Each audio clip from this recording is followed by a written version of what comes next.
අයිබෝවන්. සියලු සමීක්ෂණ වාර්තාවලින් නැවත නැවතත් තහවුරු කරන ශ්‍රී ලංකාවේ අංක 1 ප්‍රවෘත්ති ප්‍රකාශය. පැත්තගේ ඇත්ත කියන හිරු රාත්‍රී 9:55 ප්‍රධාන ප්‍රවෘත්ති ප්‍රකාශය සමගින් මම අනුරුද්ධ රත්නායක. මම මදුකා සමරකෝන්. මුලින්ම අවධානය ප්‍රධාන ප්‍රවෘත්ති සිරස්තල වෙත.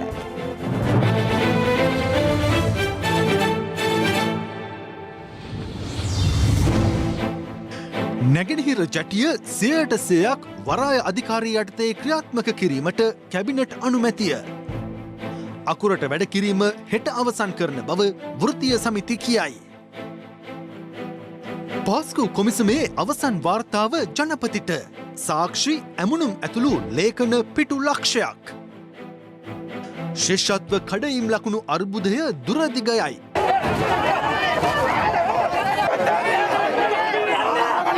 ප්‍රතිඵල මත සිසුන් පාසල්වලට ගැනීම මසකට අත්හිටුවයි. මියන්මාර හමුදා කුමන්ත්‍රණයට ඇමරිකාව ඇතුළු රටවල් රැසකින් විරෝධය. ශ්‍රී ලංකා ටෙලිකොම් සහ මොබිටෙල් සේවා එක්තැන්ව SLT මොබිටෙල් ලෙසින් අලුත් ගමනක SLT මොබිටෙල් එකම එක සබැඳියාව. කොළඹ වරායේ නැගෙනහිර පර්යන්තය 100%ක්ම වරාය අධිකාරිය යටතේ පාලනය වීම සඳහා වූ කැබිනට් මණ්ඩල යෝජනාවට සියලු ඇමතිවරුන්ගේ අනුමැතිය හිමි වූ බව විෂය භාර අමාත්‍ය රෝහිත අබේගුණවර්ධන මහතා ප්‍රකාශ කළා. ඔහු සඳහන් කළේ කොළඹ වරායේ බටහිර පර්යන්තය ආයෝජකයෙකු සමග එක්ව ක්‍රියාත්මක කරවීමටද එහිදී එකඟතාව පළ වූ බවයි. ඒ අනුව වරාය සේවකයින් මෙතෙක් ක්‍රියාත්මක කළ අකුරට වැඩ කිරීමේ වෘත්තීය සමිති ක්‍රියාමාර්ගය හෙට සිට අත්හිටුවීමට තීරණය කෙරුණා. දවසේ පුවත.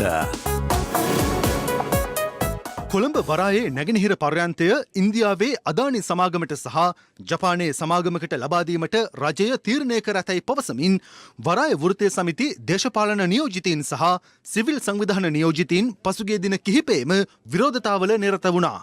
කෙසේ වෙතත් වරාය වෘත්තීය සමිති සමග පැවැත් වූ සාකච්ඡාවකදී ජනාධිපතිවරයා දැනුම් දුන්නේ නැගෙනහිර ජැටියේ 51ක අයිතියක් ශ්‍රී ලංකා වරාය අධිකාරිය සතුව තබා ගනිමින් ඉතිරි කොටස් පමණක් සංවර්ධනය සඳහා අදාළ විදේශ සමාගම් වෙත ලබා දීමට තීරණය කර ඇති බවයි. නමුත් වරාය වෘත්තීය සමිති රජයේ තීරණයට විරෝධය පළ කරමින් දිගින් දිගටම උද්ඝෝෂණයේ නිරත වූ අතර පසුගිය සිකුරාදා සිට අකුරට වැඩ කිරීමේ වෘත්තීය සමිති ක්‍රියාමාර්ගයක් ආරම්භ කළා. ඒ වරාය අත්‍යවශ්‍ය සේවාවක් බවට පත් කරමින් ගැසට් නිවේදනයක්ද නිකුත් කර ඇති පසුබිමකයි. අදාළ අකුරට වැඩ කිරීමේ වෘත්තීය සමිති ක්‍රියාමාර්ගය අද සිව්වන දිනටත් ක්‍රියාත්මක වූ අතර ගාල්ල සහ ත්‍රිකුණාමලය වරායවල සේවකින්ද ඊයේ එම වෘත්තීය සමිති ක්‍රියාමාර්ගයට එක් වුණා. වෘත්තීය සමිති ක්‍රියාමාර්ගයට සමගාමීව ගාල්ල වරායේ සේවකින් අද විරෝධතාවකද නිරත වුණා.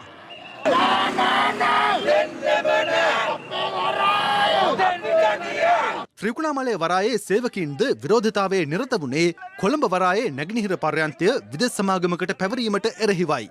මේ තවත් ප්‍රදේශ කිහිපයකදී විරෝධතා සහ පෙත්සම් අත්සන් කිරීමේ ව්‍යාපාර පැවැත් වූ අයුරුයි.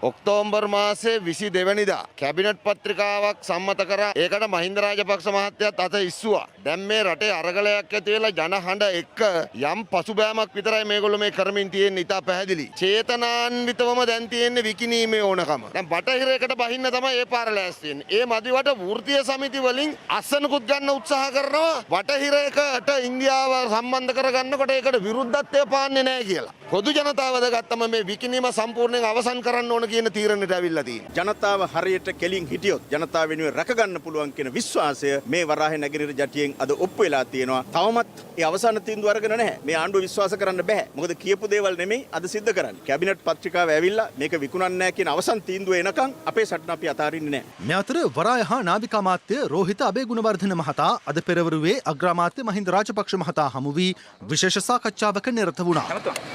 මොනවගේ සාකච්ඡාවක්ද කරන්න බලාපොරොත්තු වෙන්නේ?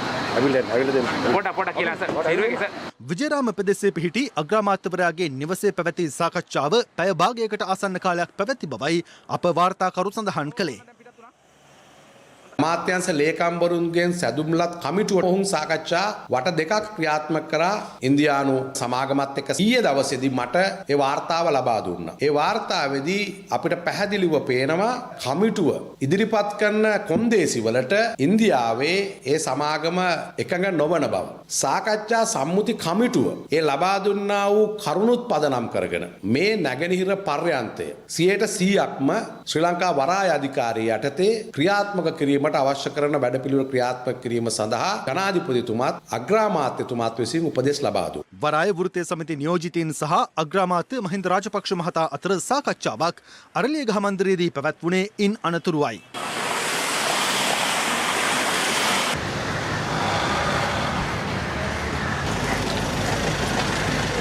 එම සාකච්ඡාව පැය දෙකකට ආසන්න කාලයක් පැවැත්වුණා. එහිදී අග්‍රාමාත්‍යවරයා ප්‍රකාශ කළේ දේශීය සම්පත් අලෙවි නොකිරීම රජයේ ප්‍රධානතම ප්‍රතිපත්තිය වන බැවින් කොළඹ වරායේ නැගෙනහිර පර්යන්තය කිසිදු රටකට අලෙවි කිරීම හෝ පාලනයට බහර නොදෙන බවයි. එම පර්යන්තය 100%ක් වරාය අධිකාරිය යටතේ ක්‍රියාත්මක ආයතනයක් ලෙස ඉදිරියටත් පවත්වාගෙන යන බවද අග්‍රාමාත්‍යවරයා ප්‍රකාශ කළා.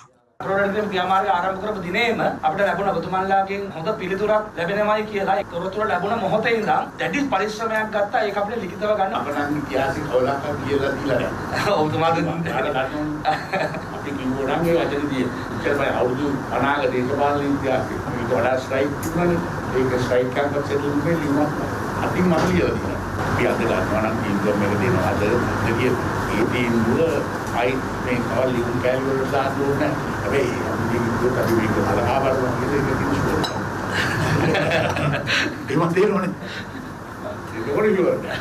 කොහොම වුණත් බටහිර පර්යන්තය කියන එක ආසියානු සංවර්ධන බැංකුවේ නායක කොන්දේසි වලට අනුව අනිවාර්යෙන් පෞද්ගලීකරණය කර යුතුයි. අර අගමැතිතුමාට පින් සිද්ධ වෙන්න තමයි මේ නැගෙනහිර පර්යන්තය වරාධිකාරියට හම්බුනේ.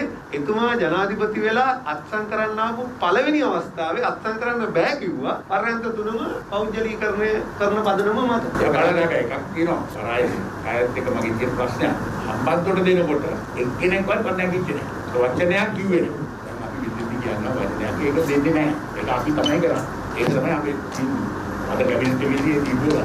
ඒ සාකච්ඡාවේදී අපිට බොහොම පැහැදිලිව වරාය වෘත්තීය සමිතිය විසින් අත්සන් කළා ලියුමකුත් ඉදිරිපත් කළා ලබා දීලා තිබුණා. ඔවුන් නැගෙනහිර පර්යන්තය අපිටම ක්‍රියාත්මක කරන්නත් බටහිර පර්යන්තයට ආයෝජකයෙක් එකතු කරගෙන කරන්නත් කියන එකඟතාවයත් ඔවුන්ගේ ඒ ලියවිල්ල තුළ ඉදිරිපත් කළා තිබුණා. විශේෂයෙන් වරාය අධිකාරිය තුළ ජාතික සැලැස්ම අනුව අපිට ඉදිරියේදී බටහිර පර්යන්තය 1 බටහිර පර්යන්තය 2 උතුරු පර්යන්තය 1 2 3 කියන තව පර්යන්ත කීපයක අපි 2035 විතර වෙනකොට අපිට සිද්ධ වෙනවා වැඩ ආරම්භ කරන්න. එක අරමුණයි තිබුණේ නැගින්න පර්යන්තයේ 100% ශ්‍රී ලංකා වරාය අධිකාරිය සතු කරගන්න එක. ඒක අපි ජයග්‍රහණය කරා. අපි හිතනවා මේ සාකච්ඡාව සාර්ථකයි. ආණ්ඩුව කලින් ගත්ත තීරණය ආපස්සට අරගෙන 100%ක් ශ්‍රී ලංකා වරාය අධිකාරිය යටතේ නැගින්න පර්යන්තය ලබා දීමේ කියන කාරණය ආණ්ඩුව මේ වෙනකොට පිළි අරන් තිබෙනවා. යම්කිසි විදිහකට බටහිර පර්යන්තය දෙන්නට තීරණයක් ආවොත් ඔබතුමාලගේ වෘත්තීය ක්‍රියාමාර්ග මේ විදිහටම තියෙනවා. පැහැදිලිව අපි මේ සටන දියත් කරේ කොළඹ වරාය නැගෙනහිර පර්යන්තය වෙනුවෙන්. බටහිර පර්යන්තයක් මේ සාකච්ඡාව තුළ තිබුණේ නැහැ. අද දවසේ නිකුත් කරන කැබිනට් පත්‍රිකාව ඇතුලේ බටහිර පර්යන්තයක් සම්බන්ධයෙන් සඳහන් කරලා තිබෙනවා නම් ඊට විරුද්ධව එතෙන් සිට මේ සටන බටහිර පර්යන්තය වෙනුවෙන් දියත් කරන්න අපි සූදානම්. කැබිනට් පත්‍රිකාව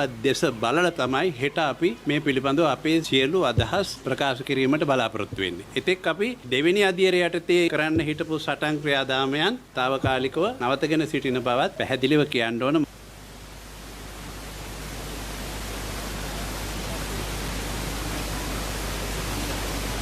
එහෙම කිව්වා එතුමා. මම මේක ඉතිහාසය ගොඩක් දන්නවා. මට හෙට කියන්න පුළුවන් ඒ ඉතිහාසය සැඟවුණු තැනුත්. මේකෙදී විශාල පිරිසක් මැච් එකේ කප් එක ගන්න දඟලනෝනේ. ඒ කප් ගන්නපුවා ඒ ගන්නපු දෙයක්. අපි හිටියේ නැගෙනහිර පර්යන්තය සම්පූර්ණ වරාය අධිකාරිය සතු යුතුයි. අදත් ඉන්නවා, හෙටත් ඉන්නවා, අනාගතෙත් ඉන්නවා. වෙනත් ඒවා ගැන කතා කරන්න දැම්ම බෑ.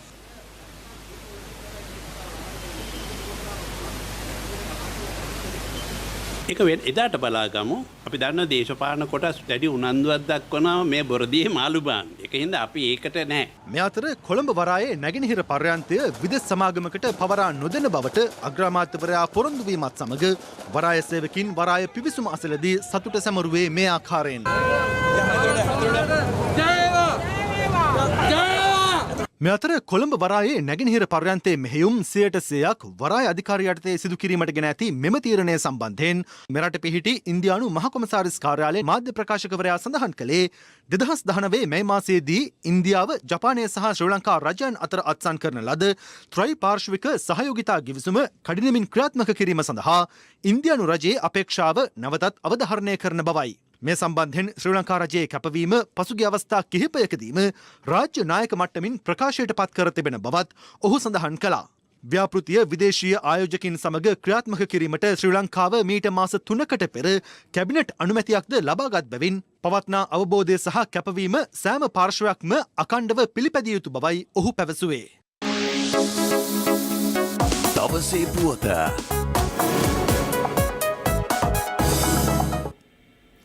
මේ අතර කොළඹ වරායේ බටහිර පර්යන්තය ආයෝජකයෙකු සමග සංවර්ධනය කිරීම සඳහා ඉන්දියානු රජය සමග කටයුතු කිරීමට කමිටුවක් පත් කිරීමටද කැබිනට් මණ්ඩලය තීරණය කළ බව අමාත්‍ය රෝහිත අබේගුණවර්ධන මහතා සඳහන් කළා. පසුගිය වසරේ පැවති 5 ශ්‍රේණිය ශිෂ්‍යත්ව විභාග ප්‍රතිඵල මත ජනප්‍රිය පාසල්වලට සිසුන් ඇතුළත් කර ගැනීම මසකින් කල් දමා තිබෙනවා. අධ්‍යාපන අමාත්‍යාංශයේ ලේකම් මහාචාර්ය කපිල පෙරේරා කියා සිටියේ මෙවර කඩයිම් ලකුණු ඉහළ දමා ඇති බවට ලැබී ඇති පැමිණිලි සලකා බලා මෙම තීරණය ගත් බවයි. මේ අතර පාසල් සුරැකීමේ ජනතා ව්‍යාපාරය මෙම ගැටලුවට විසඳුම් ඉල්ලා උද්ඝෝෂණයකද නිරත වුණා. ශිෂ්‍යත්ව විභාගයෙන් පාසල්වලට බඳවා ගැනීමේ කඩයිම් ලකුණු පහත් දමන ලෙස බල කරමින් පාසල් සුරකීමේ ජනතා ව්‍යාපාරය අද කොටුව දුම්රියපොළ ඉදිරිපිට උද්ඝෝෂණයක් සංවිධානය කළ අතර ඊට මව්පියන් පිරිසක්ද එක් වුණා.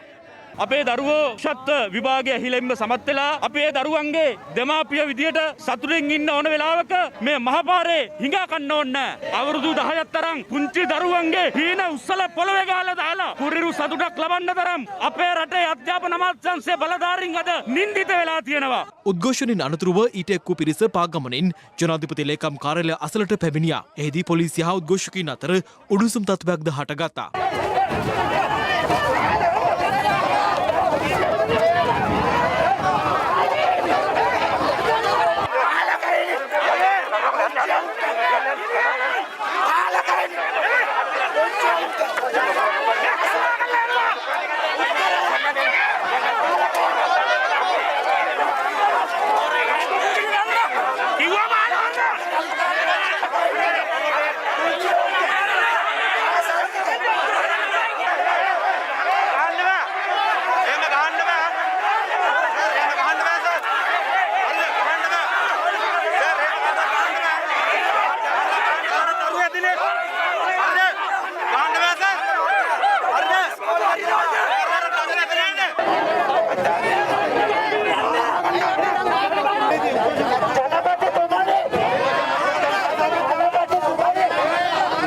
උද්ඝෝෂණය අවසන් වූයේ ඊට සම්බන්ධ වූ පිරිසකට සාකච්ඡාවක් ලබා දීමත් සමගයි. ඔවුන් යෝජනා කරන්නේ ලකුණු 1කින් හෝ ලකුණු 2කින් කඩයිම් ලකුණු අඩු කරලා 6 ශ්‍රේණියට දැනට ඇතුළත් කරන දරුවන් සංඛ්‍යාව ඉහළ නංවන්න කියලා. ඒ සලකා බැලීම සඳහා කල්ලිල්ල ගත්තා මාසයක කාලයක් ජාතික පාසල් 373ෙම දැනට දින නියම කරලා තියෙනවා නම් යම් කිසි පාසලක් ශිෂ්‍යත්ව දරුවන් ලියාපදිංචි කරගන්න ඒ කටයුත්තත් මාසෙකින් කල් දාන්න මේ කටයුත්ත අහවර වෙනකන් අපි අධ්‍යාපන අමාත්‍යාංශ විදියට තීරණය කළා.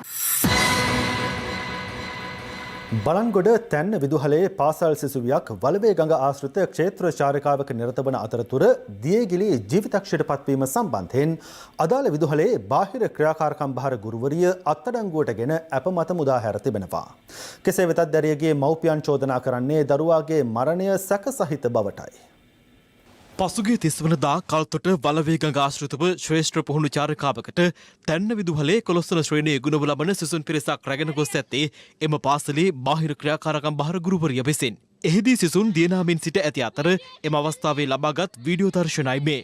එම අවස්ථාවේදී දියගිලි 16 වරදී නිරෝෂිකා කුමාරි නැමැති දැරිය ජීවිතක්ෂයට පත් වුණා. දැරියගේ දේහය පිළිබඳ පශ්චාත් මරණ පරීක්ෂණය අද බලංගොඩ මූලික රෝහලේදී සිදු කෙරුණු අතර එහිදී ලබා දී ඇත්තේ විවෘත තීන්දුවක්. ටීචර් කියලා තිබුණේ කාල්තොටහන්දී එතන හෝටලයක් වගේ තැනක් තියෙනවා එතෙන්ට එක් කරන් යනවා කියලා. කැලේ ඇතුළට අරන් යනවා කියලා කිව්වේ නෑ මට. ඒ යනවා කිව්වනම් මං ගියේටවත් මගේ මැනික යවන්නේ නෑ. මගේ ළමයාට මොකක්ද උනේ කියලා කවුරුත් කතා කරලා කිව්වේ නෑ සර්. මගේ ළමයාට වෙච්ච දේ මැනික වැටිච්ච තැනක්වත් කිව්වේ නෑ මට. එයා බේර ගන්න පුළුවන්කම තිබිලත් මිස් කාටවත් කතා කරලා නෑ. එතන හිටපු ළමෙක් තමයි මිස්ටර් ඕරෙන් කෝල් එක දීලා තියෙන 119 ගහලා කතා කරලා. පැය 4ක් යනකම් ළමයි වල්ලේ කිසිම කෙනෙකුට කියන්නේ නැතුව තියාගෙන හිටපු දෙයින් මට මිස්වස් එකයි කියලා තමයි මං කියන්නේ. කල්තොට පොලිසියට ඇහෙන අසාධාරණ කරා. ඒක මිස් හරි කියලා තමයි යාලා කියන්නේ. ෆෝන් එක ඔක්කොම ඩැමේජ් වෙලා ෆෝන් එකේ තිබිච්ච හැමදේම කපලා දැම්ම අරගෙන ඊට පස්සේ තමයි නෝනාට ෆෝන් එක දීලා තියෙන්නේ. අදාළ ගුරුවරිය එම විදුහලේ විදුහල්පතිවරයා හෝ කලාප අධ්‍යාපන අධ්‍යක්ෂකවරයාගේ අවසරය නොමැතිව මේ දරුවන් දියනෑම සඳහා වලවේ ගඟ වෙත රැගෙන ගොස් ඇති බවටයි විමර්ශනයේදී අනාවරණය වී තිබෙන්නේ. නොසැලකිලිමත් ක්‍රියාවක් සිදු කිරීම සම්බන්ධයෙන් අදාළ ගුරුවරිය අත්අඩංගුවට ගෙන තිබෙනවා. යනුව කල්තොට පොලිසිය මගින් අත්අඩංගුවට ගත එම ගුරුවරිය බලංගොඩ මහේස්ත්‍රාත්වරයා හමුවට ඉදිරිපත් කරනු අතර එහිදී ඇය රුපියල් ලක්ෂ බැගින් වූ ශරීර දෙකක් මත මුද හැර තිබෙනවා. මේ අතර නිරෝෂිකා කුමාරි දැරියගේ දේහය අද පස්වරුවේ බලංගොඩ තැන්න 13 කණුව ප්‍රදේශයේ පිහිටි ඇගේ නිවසට රැගෙන ආවා.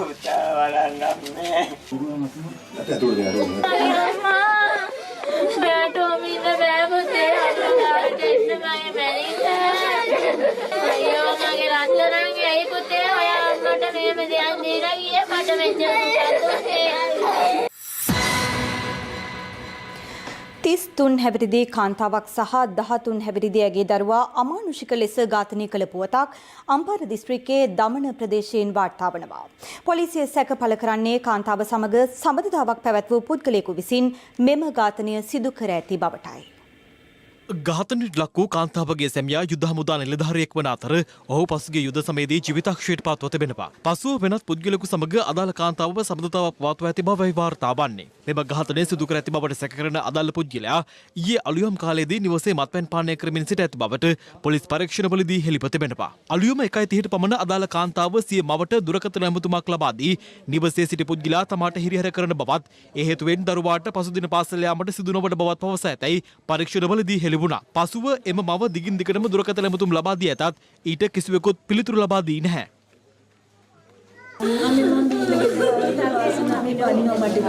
පුතේ වැරදින ඉතින් ඔයා පිට ආවේ අය දරුවා ඉස්කෝලේ යන්න කියනවා දරුවා පොඩි මොකටද වෙදර ආවේ නෝනේ දෙකම අසල ෆෝන් එක ගන්න ගාමනේ මට නිදා ගන්න දෙන්නේ නැහැ අම්මා දෙකම අර කොල්ලා නිදාගත්තේ නැහැ ඌ හෙට උදේ ඉස්කෝලේ යන්නේ කොහොමද දරන් හරිනවා එක කෙලියා ගෙදරද නිදියට තාම නිදා ගන්න දුන්නේ අම්මා කොල්ලට මට කිව්වා ආයි මම උදේ ගත්තා රේන්ජ් ගේන්නේ වැඩ කරන්නේ වාදනේ පොන්නේ රේන්ජ් ගියා උස්සාවි නැහැ වෙන්ද ඉස්කෝලේ යනවා කොල්ලා මාත් එක්ක ඊට පස්සේ දෝනිකව දැක්කේ නෑ මම මල්ලි යනකොට මම බල්ලා එන්නම් කියලා මේ පැත්තෙන් ගියා ඉස්සරහා දොර වහලා තිබ්බේ කුසිය පැත්තෙන් ගියා ඊට පස්සේ යනකොට කොල්ලා ලේකට තියෙනවා එහා පැත්තේ මේ පැත්තේ නිදියගෙන දමන පොලිසිය මේ පිළිබඳව පරීක්ෂණ ආරම්භ කළේ පොලිස් තුනකයන්ගේද සහාය ලබා ගනිමින්. ඝාතනය සිදු කළ බවට සැක කරන පුද්ගලයා තිස්මහරාම් ප්‍රදේශයේ පදිංචිකරුවෙකු වන අතර ඔහු මේ වන විට ප්‍රදේශයෙන් පලා ගොස් තිබෙනවා. අද දිනේ කොවිඩ් ආසාදිතයින් 816 දෙනෙකු වාර්තා වී තිබෙනවා. ඒ අනුව ගත වූ දින 5 තුළම අඛණ්ඩව දෛනික කොවිඩ් ආසාදිතයින් 800 ඉක්මවා වාර්තා වීම විශේෂත්වයක්. මේ අතර බස්නාහිර පළාතේ කළුතර සහ ගම්පහ දිස්ත්‍රික්කවල පාසල් බහුතරයක් පෙබරවාරි 15 වෙනිදා විවෘත කිරීමට සැලසුම් කර ඇති බව අධ්‍යාපන අමාත්‍යවරයා සඳහන් කළා.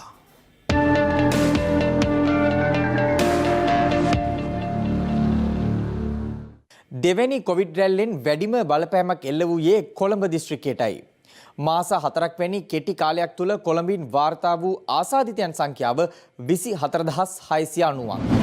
කොවිඩ් දෙවන රැල්ල ආරම්භ වූ ඔක්තෝබර් මාස 4 වනදා සිටම කොළඹ දිස්ත්‍රික්කයේ ආසාදිතයින් සංඛ්‍යාව පහළ බසින ස්වභාවයක් පෙන්නුම් කළේ නැහැ. කොළඹ මහනගර සභාවේ ජන සෞඛ්‍ය දෙපාර්තමේන්තුවේ සියලුම කාර්ය මණ්ඩලවලට කොවිඩ් මර්ධන එන්නත් ලබා දීම අද සිදු කෙරුණේ එම අවධානම සැලකිල්ලට ගනිමිනුයි. ඒ අනුව අපේ කාර්ය මණ්ඩලයේ 783 දෙනෙකුට මේ එන්නත ලබා දීම සිදු කරනු ලබනවා. පළමු මාත්‍රාව පමණ ප්‍රමාණවත් වන්නේ නැහැ. දෙවන මාත්‍රාවත් ලබා දීම අත්‍යවශ්‍ය වෙනවා. දැනටමත් කොළඹ නගරය තුළ යම්කිසි ජනතාවගෙන් ප්‍රමාණයක් වෛරසය ආසාදනය වීම නිසා ඔවුන් තුළ ප්‍රතිදේහ සහ ප්‍රතිශක්තියක් මේ වනවට ඇති වෙලා තියෙන බව ශ්‍රී ජාතක විශ්වවිද්‍යාලය සමග කරන ලද පරීක්ෂණ වලින් අපිට තහවුරු වෙලා තියෙනවා. මීට අමතරව තවත් ප්‍රදේශ කිහිපයකදී සෞඛ්‍ය හා ආරක්ෂක අංශ සමාජිකින් වෙත කොවිෂීල්ඩ් එන්නත ලබා දුන්නේ මේ ආකාරයෙන්.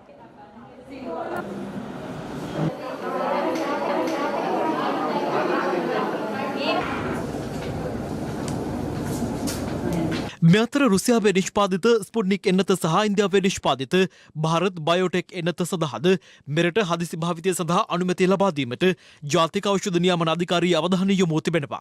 මේ අතර සේවකින් 200කට ආසන්න පිරිසක් සිටින ජායල මත්ස්‍ය අපනන කර්මාන්ත ශාලාවක 90 දෙනෙකු පමණ මේ වන විට කොවිඩ් ආසන්නත බවට හඳුනාගෙන ඇති අතර ඔවුන් සියලු දෙනා නිරෝධනයට යොමු කිරීමටත් පියවරගෙන තිබෙනවා. අදාළ ආයතනයේ සේවකින් 25 දෙනෙකු පමණ ඉකුත් 10 වෙනිදා ආයතනයේ අනුදැනුමකින් තොරව පිටත ස්ථානයක සාදයක් පවත්වා ඇති අතර ඊට සහභාගී වූවන්ගෙන් බහුතරයක් පසුව කොවිඩ් ආසාදිත බවට හඳුනාගෙනුණා. එමෙන්ම එකම පවුලේ තිදෙනෙකුට කොවිඩ් ආසාදිත බවට තහවුරු වීම හේතුවෙන් මස්කෙලිය ගවරවිල දමිළ විද්‍යාලය අද සිට తాවකාලිකව වසා දැමීමට පියවරගත් අතර කොවිඩ් වෛරසය ආසාදිත වූ සිසු 9 දෙනෙකු හා ගුරුවරුන් 2 දෙනෙකු හමු වීම හේතුවෙන් පසුගිය 27 වෙනිදා සිට తాවකාලිකව වසා දැමුණු හැටන් බොස්කෝ විද්‍යාලය අද සිට යලි අධ්‍යයන කටයුතු සඳහා විවෘත කෙරුණා. අනුරාධපුර ශික්ෂණ රෝහලේ දැඩි සත්කාරයකගේ වෛද්‍යවරයෙකුටද කොවිඩ් වෛරසය ආසාදනය වී ඇති අතර ඔහුට එම වෛරසය ආසාදනය වූ ආකාරය පිළිබඳව මේ වන විට පරීක්ෂණ ආරම්භ කර තිබෙනවා. පහුගිය දවස් 2-3 ඇතුළත රටාව අධ්‍යයනය කළොත් දවසක රෝගීන් 850කට ආසන්න ප්‍රමාණයක් වාර්තා වෙනවා. එතකොට මාසයක් ඇතුළත ඒ කියන්නේ අනිවාර්ය රෝගීන් 25000කට 30000කට ආසන්න ප්‍රමාණයක් මේ යන විදිහට ගියොත් එහෙම පෙබරවාරි මාසය ඇතුළත එන්න ඉඩ තියෙනවා. ඒක යම් භයානක තත්ත්වයක්. මේ සැලකිය යුතු සාධනීය වෙනස්කම් සහිතව ඉදිරියට ගමන් කළේ නැත්තම් රටක් විදිහට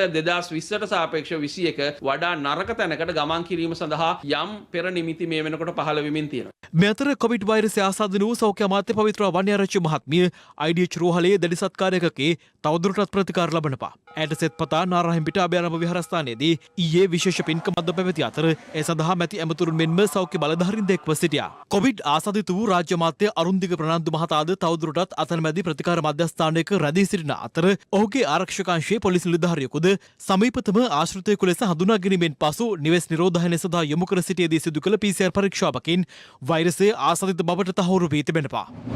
මේ අතර බස්නාහිර පළාතේ කළුතර සහ ගම්පහ දිස්ත්‍රික්කවල පාසල් යලි ආරම්භ කිරීම සම්බන්ධයෙන් අධ්‍යාපන අමාත්‍ය මහාචාර්ය ජී.එල්. පීරිස් මහතා මෙලෙස අදහස් පළ කළා. පෞගිය දින 3 ඇතුළත ගම්පහ හා කළුතර දිස්ත්‍රික්කවල ප්‍රාදේශීය සම්බන්ධීකරණ කමිටු රැස් වුණා. ඒ කමිටුවල නිර්දේශ අපිට දැන් ලැබිලා තිබෙනවා. ඊළඟ පියවර තමයි මේ නිර්දේශ අපි යොමු කරනවා සෞඛ්‍ය අමාත්‍යාංශයේ අධ්‍යක්ෂ ජනරාල්තුමාට. එතුමාගේ අනුමැතිය ලබාගෙන ඒ පාසලුත් ආරම්භ කිරීම තමයි අපේ ප්‍රයත්නය වෙලා තියෙන්නේ. ගම්පහ දිස්ත්‍රික්කයේ පිළිබඳ තත්ත්වය මෙසේයි. ගම්පහ කලාපයේ පාසල් 154ක් තියෙනවා. පිරිවෙන් 27ක් තිබෙනවා. ඒ සියලුම පාසල් හා පිරිවෙන් විවෘත කිරීමට හැකි තත්ත්වයක් තිබෙන බව තමයි ප්‍රාදේශීය සම්බන්ධීකරණ කමිටුව අපට නිර්දේශ කරලා තිබෙනවා. කළුතර දිස්ත්‍රික්කයේ පාසල් 446න් 442ක් පෙබරවාරි 15 වෙනිදා විවෘත කිරීමේ හැකියාව තියෙනවා. කොළඹ දිස්ත්‍රික්කයේ සම්බන්ධයෙන් නිර්දේශ මේ සතිය තුල ලබාගෙන ඒ නිර්දේශ සෞඛ්‍ය අධ්‍යක්ෂක ජනරාල්තුමාට යොමු කිරීම තමයි අපේ බලාපොරොත්තු.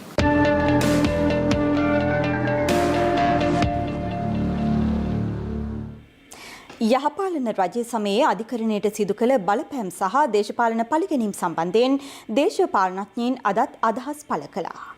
සමාජයේ බොහෝ කතාවට ලක්වෙන සිද්ධියක් තමයි අපරාධ පරීක්ෂණ දෙපාර්තමේන්තුවේ අධ්‍යක්ෂක හිටපු ශානි අබේසේකර, රංජන් රාමනායක සහ නඩුවේ අදාළ විනිසුරු කියන මේ තුන්පළම සාකච්ඡා කොට දුන්නා වූ දුමින්ද සිල්වා මන්ත්‍රීවරයාගේ නඩු තීන්දුව මාස 3ක් ඇතුළත වැරදිකරුවන්ට දඬුවමත් නිවැරදිකරුවන් නිදහස් වීමත් කියන මේ කාරණා මේ අදාළ කමිටුව මගින් සිද්ධ කරයි කියන විශ්වාසය අපි බලාපොරොත්තු වෙනවා. අපි දේශපාලන පරිගැනීම් ගන්නේ නැහැ. නමුත් අපි දේශපාලන පරිගැනීම් කොමිසමෙන් අසාධාරණයට ලක් වුණ ඒ හැම කෙනෙක්ටම සාධාරණයක් ඉෂ්ට කරනවා කියන එකත් අපි මේ අවස්ථාවේ සඳහන් කරනවා. ජනාධිපති විමර්ශන කොමිසමෙන් අසාධාරණයට ලක් වෙච්ච අයගේ තොරතුරු ටික අද එළි දක්වලා තියෙනවා. දුමින්ද සිල්වා මන්ත්‍රීතුමා, ඒ වගේම තවත් മന്ത്രിවරු, තවත් අධ්‍යක්ෂක ජනරල්වරු, අමාත්‍යාංශ ලේකම්වරු, ඒ වගේ අය අසාධාරණයකට ලක් වුණා නම් ඒකට සාධාරණ ඉටු කිරීම එක පැත්තකින්, ඒ වගේ වැරදි විදිහට කටයුතු කරාපු අයට දඬුවම් දීමත් තව කාරණයක්. මාස 3 ඇතුළත ඒ වාර්තාව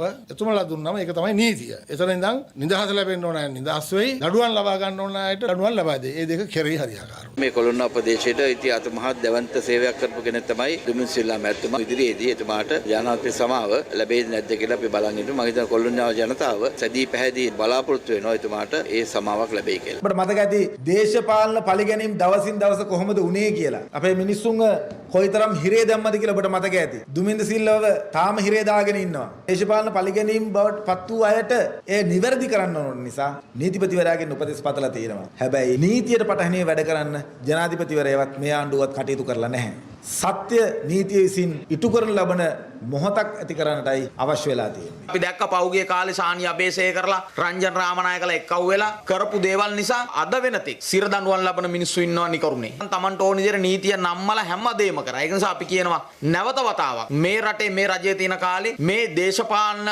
ඌමනාවට හිරේ ගිය මිනිසුන්ට අනිවාර්යයෙන්ම නිදහස ලබා දෙන්න ඉක්මනින්ම කටයුතු කළ යුතුයි. පාස්කු ප්‍රහාරය සම්බන්ධයෙන් විමර්ශනය කළ ජනාධිපති පරීක්ෂණ කොමිසමේ අවසන් වාර්තාව අද ජනාධිපති ගෝඨාභය රාජපක්ෂ මහතා වෙත බහර දුන්නා. මෙම කොමිසම වසර 1.5කට ආසන්න කාලයක් සාක්ෂිකරුවන් 457 දෙනෙකුගෙන් සාක්ෂි විමසනු ලැබුවා. 2019 වසරේ අප්‍රේල් 21 වන දින මෙරට දේවස්ථාන 3ක් ඇතුළු ස්ථාන 8කදී සිදු කරනු මරාගෙන මැරෙන බෝම්බ ප්‍රහාර මාලාවෙන් 260කට පමණ ජීවිත අහිමි වුණා. පාස්කු ඉරුදින සිදු මෙම ප්‍රහාර සම්බන්ධයෙන් වැඩිදුර විමර්ශන කටයුතු සඳහා පංචපුද්ගල ජනාධිපති පරීක්ෂණ කොමිෂන් සභාවක් හිටපු ජනාධිපති මෛත්‍රීපාල සිරිසේන මහතා විසින් පත් කරනු ලැබුවේ 2019 වසරේ සැප්තැම්බර් මාස 22 වෙනිදායි. ශ්‍රේෂ්ඨාධිකරණ විනිසුරු ජනක් ද සිල්වා මහතා සභාපතිත්වයේ දරූ කොමිසමේ අතුරු වාර්තා දෙකක් මීට පෙර නිකුත් කළ අතර එහි අවසන් වාර්තාව පිටු 472කින් ඇමනුම් 215කින් සහ වෙළුම් 6කින් සමන්විතයි. කෙසේ වෙතත් පරීක්ෂණයට අදාළ සිදු කළ සාක්ෂි සටහන් කර ගැනීම සහ ඇමුණුමාදී ලේඛන පිටු ලක්ෂයකට පමණ ආසන්න බව කොමිසමේ ප්‍රකාශකයෙකු සඳහන් කළා. කොමිසම රැස් වූ දින 214ක කාලයේදී සාක්ෂිකරුවන් 457 දෙනෙකුගෙන් සාක්ෂි සටහන් කර ගැනුණා. හිටපු ජනාධිපති මෛත්‍රීපාල සිරිසේන, හිටපු අග්‍රාමාත්‍ය රනිල් වික්‍රමසිංහ ඇතුළු දේශපාලන නියෝජිතයින් සහ ආරක්ෂක සේවාවන්ට අයත් පිරිස් මෙන්ම ව්‍යසනයට මුහුණ දුන් හා ආශ්‍රිත ක්‍රියාකාරකම් වලට සම්බන්ධ වූවන් ඒ අතර වුණා. මෙම සාක්ෂි විමසීම් මගින් පසුගිය යහපාලන රජය සමයේ ජනාධිපතිවරයා සහ අග්‍රාමාත්‍යවරයා අතර පැවති විරසකයේ මත රාජ්‍ය ආරක්ෂාව බිඳවැටී තිබූ බවද හෙළිවුණා. මේ සියලු අනාවරණ හා නිර්දේශ ඇතුළත් පංචපුද්ගල ජනාධිපති පරීක්ෂණ කොමිෂන් සභා වාර්තාව අද ජනාධිපතිවරයා වෙත ජනාධිපති ලේකම් කාර්යාලයේදී කොමිසමේ සභාපති ශ්‍රේෂ්ඨාධිකරණ විනිසුරු ජනක් ද සිල්වා මහතා විසින් බහර දෙනු ලැබුවා. මේ අතර පාස්කු ප්‍රහාරය සම්බන්ධව ජනතා විමුක්ති පෙරමුණේ දේශපාලන මණ්ඩල සභික නලින්ද ජයතිස්ස මහතා මෙවැනි අනාවරණයක් සිදු කළා. ඔය පරීක්ෂණ කොමිසම කිසියකින්වත් මෙන්න ආයුධ ගබඩා මෙන්න බෝම්බ හදපු තැන් කියලා හොයාගෙනත් නැහැ. හැබැයි එකපාරට බෝම්බ පුරනවා. ඉන්දියාවෙන් තමයි තොරතුරු එන්නේ. හැබැයි ඉන්දියන් තානාපති කාර්යාලයවත් ඉන්දියන් ආණ්ඩුවවත් අපේ ආණ්ඩුවෙන් 1.1ක වැඩි ආරක්ෂාවක් ඉල්ලන්නේ නැහැ. ඒතර ඒගොල්ලන්ට ෂුවර් ඒගොල්ලන්ට ගහන්නේ නැහැ කියලා. ඊට දවස් 3-4කට පස්සේ අපේ රටවෙන්ද ඉන්දියාව විදේශ ලේකම්වරයා හදිසි ලංකාවට එනවා. එක් දින සංචාරයකට සාකච්ඡා ගොඩක් කරනවා. කිසිම වැඩිපුර ආරක්ෂාවක් ඉන්දියන් විදේශ ලේකම්වරයාට අපේ ආණ්ඩුවෙන් දෙන්නෙත් නැහැ ඉල්ලන්නෙත් නැහැ. එහෙම වෙලා තමයි මේ සිද්ධ වෙන්නේ. ඔය මරාගෙන මැරෙන බෝම්බ පුරවගත කට්ටිය ගිහිල්ලා තියෙන්නේ සෞදියට ලෙබනනයට නෙවෙයි ඉන්දියාවට වැඩිපුර. සයින්ද මර්තුල තව බෝම්බයක් පුරවන ඔබට මතකයි. ඔතන ඉන්නවා ඉතා වැදගත් චරිතයක්. පුලස්තිනි රාජේන්ද්‍ර නැත්තම් සාරා. සාරා පැනගත්ත ඉන්දියාවට.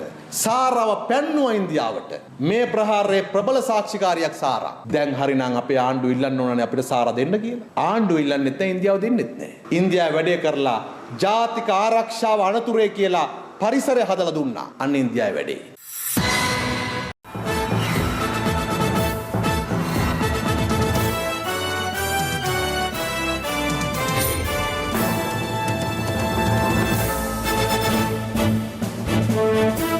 මෙසේ කළමනාකරණයකින් තොරව දියත් කළ කසල ව්‍යාපෘතියක් හේතුවෙන් කන්තලේ ප්‍රදේශයේ දැඩි පාරිසරික ගැටලුවක් නිර්මාණය වී තිබෙනවා. කසල ආහාරයට ගැනීම සඳහා වන අලින්ද ගම්වැදීම හේතුවෙන් ප්‍රදේශවාසීන් පත්ව ඇත්තේ දැඩි පීඩාවකටයි.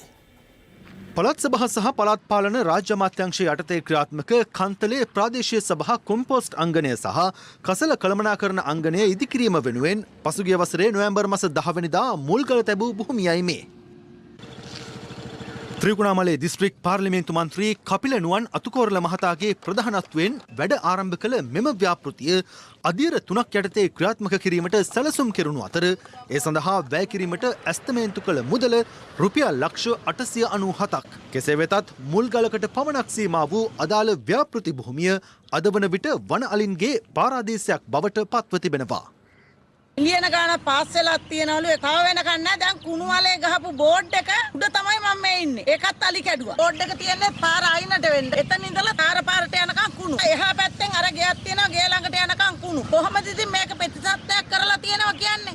නිසි කළමනාකරණයකින් තොරව මෙම ස්ථානයට කසල බැහැර කරන බැවින් මිනිස් ජීවිතවලටත් වන අලින්ගේ ජීවිතවලටත් එල්ල වී ඇත්තේ දැඩි බලපෑමක්. මේ ස්ථානයේ හරහා වැව් 5කට 6කට විතර වතුර ගලාගෙන යනවා. බැහැර වෙන අපද්‍රව්‍ය ඔක්කොම මේ වැව් වලට යනවා. පරිභෝජන සඳහා භාවිතා කරන ජලය පවා විනාශ වෙනවා. රජයේ වගකීම් නිලධාරීන්ගේ අවධානය වහා යොමු යුතු කාරණයක් තමයි මේ කාරණේ.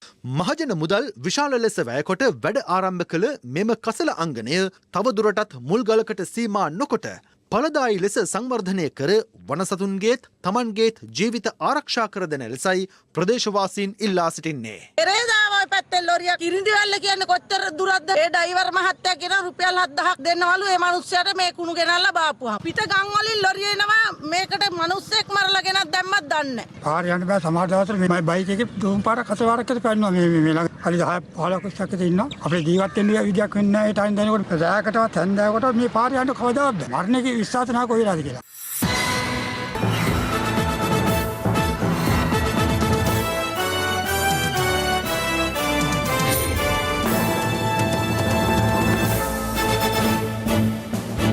තවත් කොවිඩ් මරණ 7ක් වාර්තා වීමත් සමග මේ රට සමස්ත කොවිඩ් මරණ සංඛ්‍යාව 323ක් දක්වා ඉහළ ගොස් තිබෙනවා.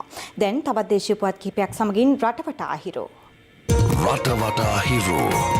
වනාලි ගැටලුවට විසඳුම් ඉල්ලා සූර්යව වල්සපොගොල ප්‍රදේශයේදී පැවැත්වෙන සත්‍යාග්‍රහය අද 15 වන දිනටත් පැවැත්වුණු අතර සමස්ත ලංකා ගොවිජන සම්මේලනයේ නියෝජිතින් ඇතුළු ගොවි ජනතාව ඊට සහාය පළ කරමින් අම්බලන්තොට නගරයේ සිට විරුද්ධතා පාගමනෙන් සත්‍යාග්‍රහය පැවැත්වුණු ස්ථානයට පැමිණියා. පාස්කු ඉරුදින එල්ල කළ ත්‍රස්ත ප්‍රහාර සිද්ධියෙන් පසුව තමන්ව අනිවාර්ය නිවාඩු වීමට එවක ජනාධිපති මෛත්‍රීපාල සිරිසේන මහතා විසින් ගනු ලැබූ තීරණය ආණ්ඩුක්‍රම ව්‍යවස්ථාවට පටහැනියයි ප්‍රකාශ කරන මෙන් ඉල්ලා හිටපු පොලිස්පති පූජ්‍ය ජයසුන්දර මහතා විසින් ඉදිරිපත් කර තිබෙන මූලික අයිතිවාසිකම් පෙත්සම ලබන ජූනි මාස 23 වෙනිදා කැඳවීමට ශ්‍රේෂ්ඨාධිකරණය අද දින නියම කළා. පසුගිය ජනාධිපතිවරණ සමයේ පැවැත් වූ සුදු වෑන් ප්‍රවෘත්ති සාකච්ඡාවට අදාළව චෝදනා එල්ල වී සිටින හිටපු අමාත්‍ය රාජිත සේනරත්න සහ රාජ්‍ය ඖෂධ නීතිගත සංස්ථාවේ හිටපු සභාපති මොහමඩ් රූමියාන අයට එරෙහිව නීතිපතිවරයා විසින් ගොනු කර තිබෙන නඩුව විභාගයට ගන්නා දිනය නියම කිරීම සඳහා මාර්තු මාස 2 වෙනිදා නඩුව කැඳවන ලෙස කොළඹ මහාධිකරණය නියම කළා. හැටන් නුවරඑළිය ප්‍රධාන මාර්ගයේ කුඩාගම් ප්‍රදේශයේ රාත්‍රී කාලයේ සැලසරන කොටියකු දිනපතා ගම්මානයට පිවිස සුරතලයට ඇති කරන සතුන් ගොදුරු වශයෙන් රැගෙන යන බව ප්‍රදේශවාසීන් පවසනවා.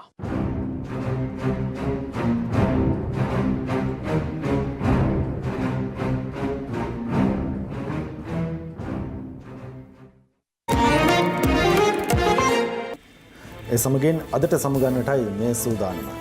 පැත්ත නොගත් ඇත්ත දැනගැනීමේ අයිතිය තවදුරටත් තහවුරු කරගන්නට ඔබේ ජංගම දුරකථන ජාලයට අනුව තිරේ දිස්වන පරිදි හිරු ප්‍රවෘත්ති SMS සේවාව සක්‍රිය කරගන්න.